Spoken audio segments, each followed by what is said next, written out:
Emergency preparation is something everyone's encouraged to do, but it's not enough to just know what to do. You have to be able to put that into action when an emergency hits. And that's not always what happens. When a disaster hits, some people tend to take action that's counterproductive to survival, and other people can't do anything at all. My research was born out of the idea that there's got to be a better way to connect emergency preparation communication with the ability to actually take action when the disaster hits.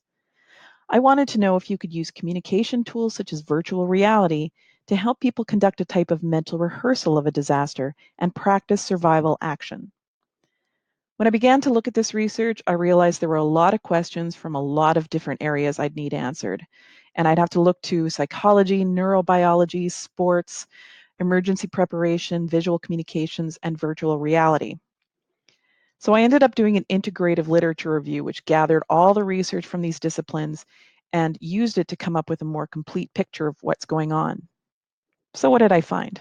Well, first I found out what I was wrong about something.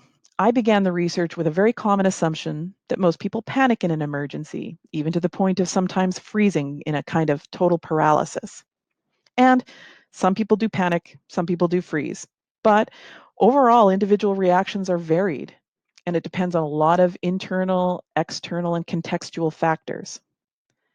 I also found out that the brain uses what's called the working memory to suppress the information it doesn't need and draw out the information it does need so it can react to an event and take action. This action is often taken before people even realize it's happening. So the key is to have the appropriate survival response locked into that working memory so the brain draws it out.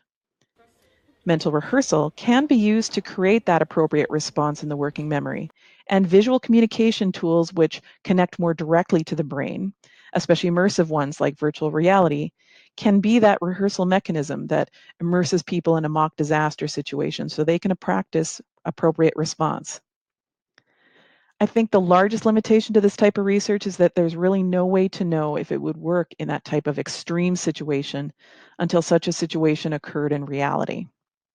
But this research has a lot of potential, and I hope this literature review can act as a launch point for other research in this area and ultimately lead to effective tools to help people work on their own survival in a disaster.